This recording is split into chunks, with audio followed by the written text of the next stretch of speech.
Saludos cordiales a todos. Este es el módulo número 11 de 12 del curso de Geometría Descriptiva 1 referido a doble proyección ortogonal. Este módulo consta de una sola parte llamada métodos indirectos. La agenda para este módulo es qué es un método indirecto y para qué sirve, abatimiento y cambio de plano. Comencemos por el concepto de un método indirecto.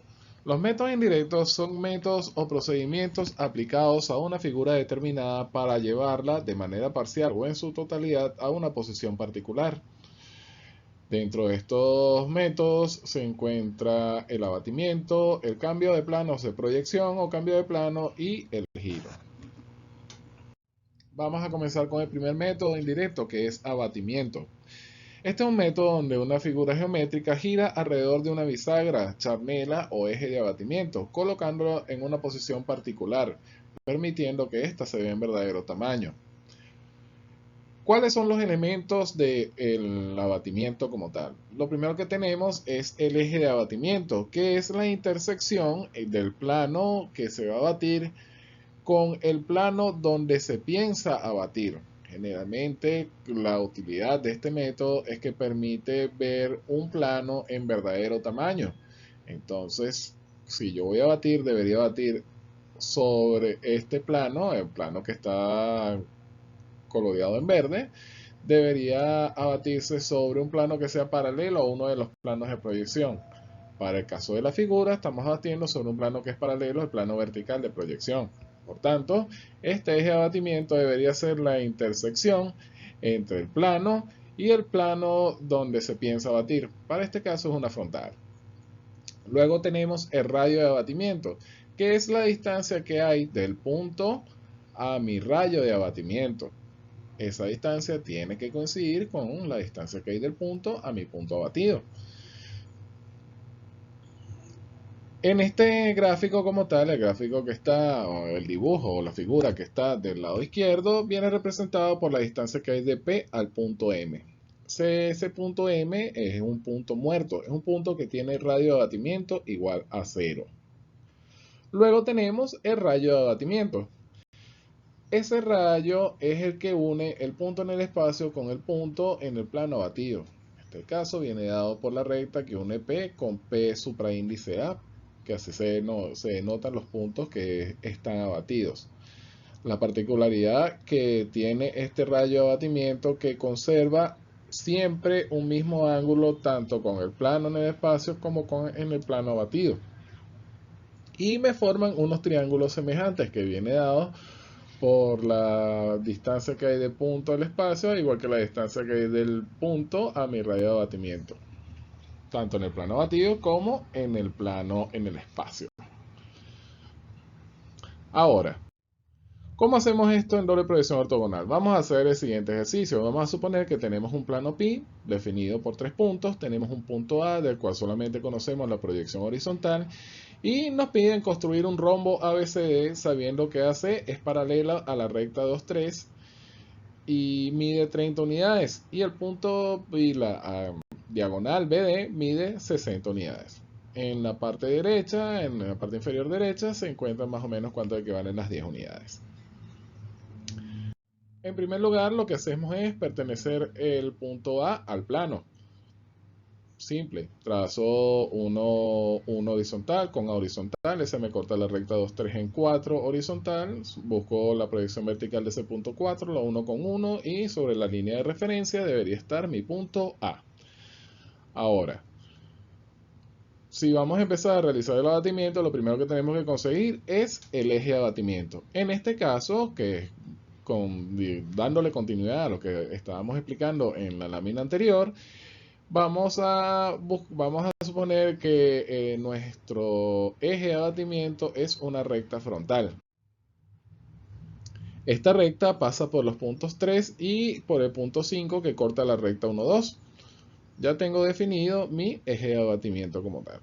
Ahora, vamos a hallar el rayo de abatimiento y también vamos a hallar el radio de abatimiento. En este caso, como el sistema es cilíndrico ortogonal, el rayo de abatimiento y el radio de abatimiento están en un plano que es un plano proyectante. Por tanto, coinciden. ¿Y en dónde coinciden? Coinciden en una recta que es perpendicular a la frontal del plano o a mi eje de abatimiento en este caso. Y eso es una recta de máxima inclinación. Ahora, ¿qué es lo que tenemos que hacer? Vamos a hallar el tamaño que hay de mi punto a mi eje de abatimiento, que en este caso sería hallar la distancia que hay de mi punto a mi punto 6. ¿Cómo hacemos eso? Bueno, hallamos la diferencia de vuelo que hay entre mi punto A y mi punto 6 sobre una perpendicular a la proyección vertical, colocamos esa diferencia de vuelo y obtenemos el verdadero tamaño. Luego, centrándonos en el punto 6 vertical, vamos a trazar nuestro arco de circunferencia que nos da el radio de abatimiento. Esa distancia que hay de A6 es el radio de abatimiento para el punto A. Ojo, que ese radio de abatimiento varía según el punto que nosotros queramos abatir. Y sobre ese radio de abatimiento que coincide con la proyección vertical de mi recta R en este caso, que pues R es radio de abatimiento, ahí debería estar mi punto A en mi punto A abatido, A supraíndice A. Ahora, en el ejercicio, una de las diagonales, la diagonal AC, es paralela a la recta 2, 3. En este caso, el punto 3, por estar en el plano, en el eje de abatimiento, su radio de abatimiento es igual a 0, por tanto es un punto muerto. Entonces, la proyección vertical de mi punto 3 va a coincidir con el punto 3 abatido. Nos faltaría abatir el punto 2.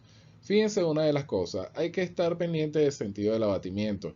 En este caso, el punto A, que tiene menor cota, lo estamos abatiendo hacia arriba. El punto 2, que está por encima de mi eje de abatimiento, en este caso tendría que ser abatido hacia abajo, para así preservar el sentido del abatimiento que estamos realizando. Ahora, este punto 2 no lo vamos a batir de la manera rigurosa como hicimos con el punto A. Vamos a utilizar algo que se llama homología. Todo lo que yo haga en proyección debe tener su homólogo en el plano abatido. ¿Qué quiere decir esto? Si yo uno 2 vertical con mi punto A vertical, ese segmento me corta a mi eje de abatimiento en un punto M1 que yo lo llamé M1, que es igual a M1 abatido. Por los momentos no es interés hallar la proyección horizontal de ese punto. Pero lo que sí sé que cuando yo una A abatido, debe, a pesar de que no conozco la posición exacta donde se encuentra mi punto 2 abatido, esa recta tiene que contener ese punto M1. ¿Por qué? Por homología. Por tanto, al unir A abatido con M1 abatido, encuentro la recta donde debería estar 2 abatidos. Ahora, ¿qué hago? Trazo una perpendicular a mi eje de abatimiento que pase por 2 vertical, donde me corte a esa recta A abatido, M1 abatido, ahí estará mi punto 2 abatido. Unido con mi punto 3 abatido, tendría mi recta 2, 3 en verdadero tamaño, o lo que es lo mismo, mi recta 2, 3 abatida. Luego, ¿qué hago? Voy a trazar una paralela, mi recta 2, 3 por mi punto A, y voy a colocar el tamaño que me dice el enunciado, que en este caso son 40 unidades. Ahí tendría ya mi punto C abatido. Luego, por el centro de ese segmento AC, voy a trazar una perpendicular, que es donde debería estar la diagonal BD. Como no me alcanza no me alcanzó la lámina para hallar el punto D abatido, voy a solamente abatir en mi punto B y luego el punto D lo hallo por paralelismo. Ahora nos toca devolver los puntos. ¿Cómo hacemos eso? Lo podemos hacer tanto por digamos, de la manera rigurosa o lo podemos hacer por homología. Vamos a devolver C de la manera rigurosa. Tengo C abatido. Lo primero que tengo que hacer es trazar un rayo de abatimiento que sea perpendicular a mi eje de abatimiento que pase por C abatido. Luego voy a trazar una paralela al verdadero tamaño que hay de A a 6, ese verdadero tamaño que sacamos de primero. Vamos a sacar ese verdadero tamaño, está marcado en verde en este caso, Trazo una paralela a ese verdadero tamaño y sobre esa paralela, a ese verdadero tamaño, voy a colocar la distancia que hay de mi punto C abatido a mi eje de abatimiento. ¿Por qué? Porque esa es la distancia que tiene, esa es la distancia que me da mi radio de abatimiento, en este caso para mi punto C. Luego, ¿qué hago? Trazo una paralela a la diferencia de vuelo, o en este caso, una perpendicular al rayo de abatimiento por el punto extremo de ese verdadero tamaño y obtengo mi punto C en proyección vertical. Luego de que trace esa perpendicular, y hallar mi punto C vertical sobre una línea de referencia perpendicular a la línea de tierra, debería estar mi punto C horizontal. Si ustedes se fijan en ese verdadero tamaño, el cateto, uno de los catetos de ese triángulo rectángulo, que no es precisamente que coincide con el punto que es perpendicular a mi eje de abatimiento, me da la diferencia de vuelo que hay entre mi punto C y el punto donde me corta mi rayo de abatimiento a mi eje de abatimiento. Por tanto, a partir de la proyección horizontal de mi recta frontal, coloco esa diferencia de vuelo sobre la línea de referencia de mi punto C. Así obtengo mi punto C en proyección horizontal. Ahora vamos a abatir el punto B, o vamos a devolver ese punto B utilizando homología. ¿Cómo hacemos eso? Uniendo C abatido con B abatido, me corta a mi eje de abatimiento en un punto que yo llamé M2. Ese M2, por estar sobre el eje de abatimiento, es M2 abatido y también es M2 vertical. Si estamos trabajando por homología, debe haber una recta que al unirla yo con C vertical y mi punto B me coincida en ese punto 2. En este caso no conozco B, pero sí conozco 2, M2, que hago 1C vertical con M2 vertical y luego trazo un rayo de abatimiento perpendicular a mi eje de abatimiento que pase por B abatido. Donde me corta mi recta C vertical, M2 vertical, obtendré la proyección vertical de mi punto B. Luego, ¿qué hago? Trazo una línea de referencia que sea perpendicular a la línea de tierra por B vertical y como tengo las dos proyecciones de mi punto M2, porque una está sobre la presión, porque el M2 se encuentra sobre mi eje de abatimiento, que en este caso es una frontal del plano, uno C horizontal con M2 horizontal y donde me corte a la línea de referencia, ahí obtendré mi punto B en proyección horizontal. Ya tengo mi punto A, mi punto B y mi punto C en sus respectivas proyecciones. Ahora, ¿qué tengo que hacer? Resolver el punto D con paralelismo. Trazo una paralela a CB por el punto A y una paralela a AB por el punto C y donde me corten ahí obtendré mi punto D, obteniendo así el rombo solicitado.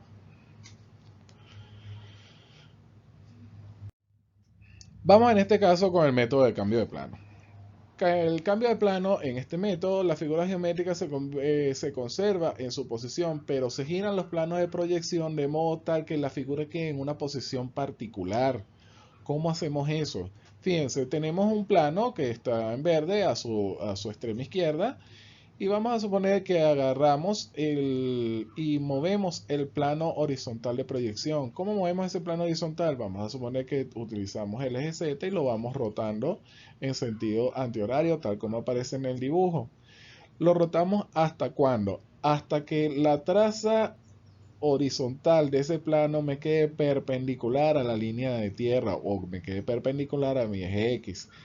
Ahí justamente culminará mi primer cambio de plano, en lo que nosotros llamamos el CP1 o el cambio de plano 1, donde se conserva la cota. Luego vamos a mover el plano vertical. Claro, ese eje X no tiene relación con el eje X que teníamos originalmente. Ya eso es unos nuevos ejes, digamos así, unos nuevos planos de proyección. Podríamos hablar incluso de una línea de tierra 1. Ahora, ¿qué hacemos? Vamos a mover el plano vertical. ¿Cómo movemos ese plano vertical? Lo vamos a rotar, digamos que agarremos los ejes y rotamos el eje Y hasta que la traza frontal de ese plano de canto que tengo se me quede paralela a mi eje X, convirtiéndose así en un plano horizontal, lo que se llamaría CP2. Ahí se conserva el vuelo, el nuevo vuelo que viene de mi cambio de plano 1. Eso, en este caso, estamos llevando ese plano de una posición cualquiera a una posición de un plano paralelo al plano horizontal de proyección. Ahora, si giramos, en este caso, vamos a girar mi vuelo. ¿Hasta dónde lo vamos a girar? Justamente hasta que la traza frontal me quede perpendicular a mi línea de tierra. Ahí en este caso estaríamos haciendo un cambio de plano hasta que coincidamos en que la proyección de ese plano nuevo nos quede como un plano vertical. En este caso se conservarían los vuelos. Y luego vamos a rotar ese plano horizontal hasta que la traza horizontal de ese plano vertical me quede paralela a la línea de tierra, llegando así a un plano paralelo al plano vertical de proyección, o lo que se llama un plano frontal. En este caso se conservarían las cotas. Vamos a realizar el mismo ejercicio que hicimos con el abatimiento, pero ahora por cambio de plano. Tenemos nuestro plano pi definido por los puntos 1, 2 y 3. Tenemos el punto A con solamente distancia lateral y vuelo. Y nos piden construir el rumbo ABCE con las condiciones dadas ya mencionadas en el ejercicio anterior. ¿Qué es lo primero que tenemos que hacer? Buscar hacer pertenecer el punto A al plano, tal como lo explicamos en la vez anterior. La proyección de 1 horizontal con horizontal, ese me corta mi recta 2, 3 en el punto 4, 1 vertical con mi punto 4 y yo tendré mi punto A, o la proyección vertical de mi punto A. Luego vamos a hallar la primera línea de tierra, o vamos a realizar nuestro primer cambio de plano. Para ello vamos a buscar la dirección de un horizontal. En este caso la horizontal pasa por mi punto 3. En la unión de 3 con 5 me da la dirección de horizontales de ese plano 1, 2, 3. Luego voy a ejecutar mi primer cambio de plano. No vamos a ver el proceso como tal, sino nos vamos a ir al resultado definitivo. ¿Cómo nos tenía que dar el cambio de plano si nos íbamos haciendo la transformación de que supuestamente la traza horizontal del plano me iba a quedar como perpendicular a la línea de tierra para que llegara así a un plano de canto, ¿cierto? Entonces, dicho esto, lo que hago es trazo directamente una línea de tierra perpendicular a las horizontales del plano. Para esta lámina moví un poco el dibujo hacia la izquierda para que pueda entrar todo el procedimiento. Luego, ¿qué hago? Trazo una línea de referencia perpendicular a mi nueva línea de tierra y voy a copiar las cotas del punto a partir de mi nueva línea de tierra. Eso quiere decir que comencemos por el punto 2. Por el punto 2 trazo una perpendicular a la nueva línea de tierra que es LT1 entre paréntesis H1 slash 1. ¿Qué quiere decir esto? Esta es mi línea de tierra 1 donde se conserva la proyección horizontal y vamos a hallar una nueva proyección, la cual yo voy a llamar proyección 1. Luego, ¿qué hago? Sobre esa línea de referencia, tal cual como si estuviésemos trabajando con un sistema de proyección, copio la cota del punto 2 y la marco sobre esa nueva línea de tierra 1, obteniendo así el punto 2 en proyección 1. Hago el mismo ejercicio con el punto A.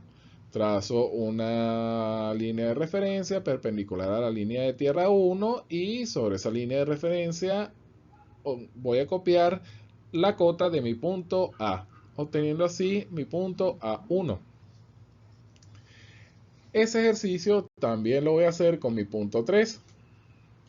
Trazo una línea de referencia perpendicular a la línea de tierra 1 que pase por 3 horizontal y voy a copiar la cota de mi punto 3. Así, como pueden ver, el punto 2 en proyección 1, el punto 3 en proyección 1 y el punto A en proyección 1 están alineados. Esto quiere decir que todos están contenidos en la proyección vertical o en la traza frontal de ese plano de canto que acabé de hallar. Luego de que ya tengo este plano de canto definido, voy a hacer mi segundo cambio de plano, donde ya sé que mi nueva línea de tierra debería quedar paralela a la traza frontal de ese plano horizontal que voy a hallar, ¿no? Y así ya obtendría mi plano en verdadero tamaño. En este caso, ya yo conozco ese resultado, por tanto, trazo una paralela por cualquier parte, una paralela a la traza frontal de ese nuevo plano horizontal, o sea, voy a trazar una paralela a esa recta donde está A1, 3,1 y 2,1. Esa va a ser mi línea de tierra 2.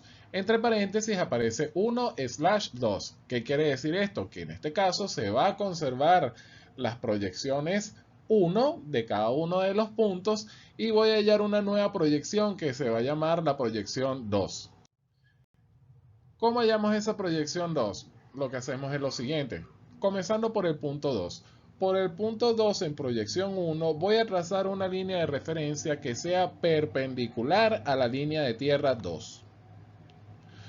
Luego voy a colocar la distancia que hay de 2 horizontal a mi línea de tierra 1, o lo que sería mi nuevo vuelo, pues, como tal.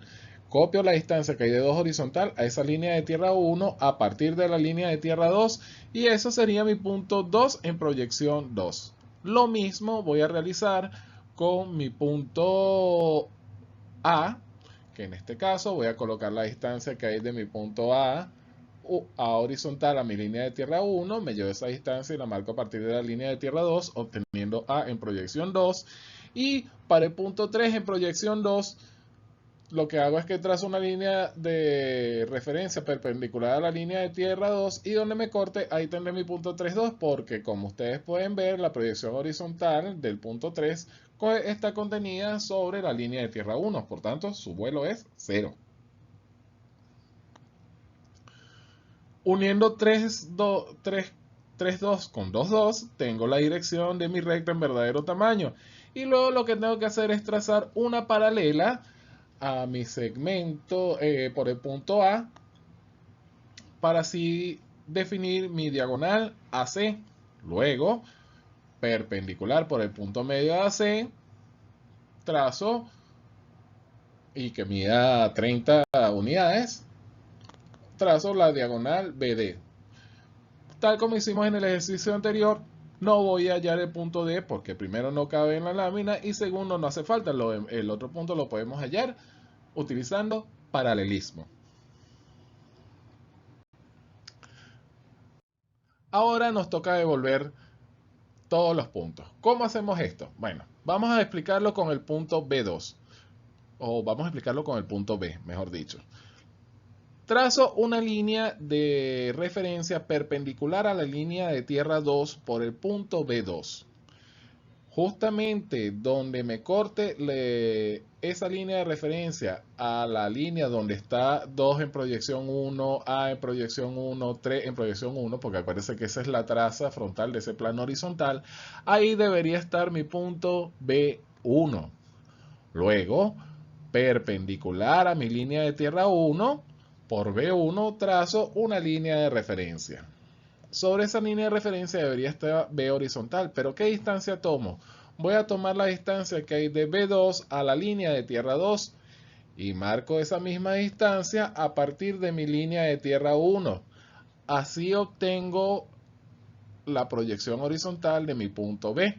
Luego, trazo una perpendicular a mi línea de tierra y voy a copiar ahí la distancia que hay de B1 a mi línea de tierra 1. Esa va a ser la cota de mi punto B, obteniendo así mi punto B en proyección vertical.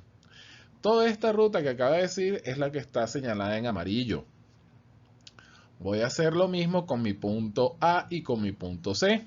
Comencemos con el punto C. Trazo una perpendicular a mi línea de tierra 2 por el punto C2, donde me corte a la recta donde está 2,1, A1 y 3,1, ahí tendré mi punto C en proyección 1. Luego voy a trazar una línea de referencia que sea perpendicular a mi línea de tierra 1. Sobre esa línea de referencia voy a colocar la distancia que hay de C2 a la línea de tierra 2, obteniendo así C en proyección horizontal. Luego, ¿qué hago? Trazo una línea de referencia perpendicular a la línea de tierra y voy a copiar la distancia que hay de C1 a mi línea de tierra 1, obteniendo así el punto C en proyección vertical. Ahora vamos con A. Perpendicular a la línea de tierra 2 por A en proyección 2, donde se encuentra... ya lo teníamos, no hace falta devolver A, disculpen. Ya tengo mi punto B y mi punto C. Ahora lo que me toca es construir ese rombo por paralelismo. Una paralela a mi recta CB que pase por A y luego una paralela a mi segmento AB que pase por C. Obtengo D. Si ustedes se fijan, los resultados son un poco parecidos. En realidad, el método de cambio de plano es más interesante que el método de abatimiento, porque el método de abatimiento solamente funciona para figuras planas, pero el método de cambio de plano funciona incluso para sólidos. Si yo conozco un sólido y lo quiero llevar a una posición particular, puedo hacerlo tranquilamente. ¿Por qué? Supongamos que yo lleve ese plano de la base o realice los distintos cambios de planos para llevar el plano de la base a un plano horizontal. Si ese mismo cambio de plano se aplica a la recta del eje, entonces tendré un plano horizontal y esa recta se verá como una recta de pie. Por tanto, puedo construir un sólido de una vez y luego solamente traerme las proyecciones, todas las proyecciones de ese sólido, y obtendría su proyección vertical y su proyección horizontal. Bueno, hemos visto los dos métodos indirectos del módulo. Nos falta ver giro, aunque no sea en este curso de geometría descriptiva. Sí sería recomendable que hicieran como un repaso de ese método. Este ha sido todo el contenido de este módulo. Espero haya sido de provecho para ustedes. Para complementar el aprendizaje, debe realizar las asignaciones planificadas y como constancia de aprendizaje debe realizar la evaluación correspondiente. Muchas gracias por su atención.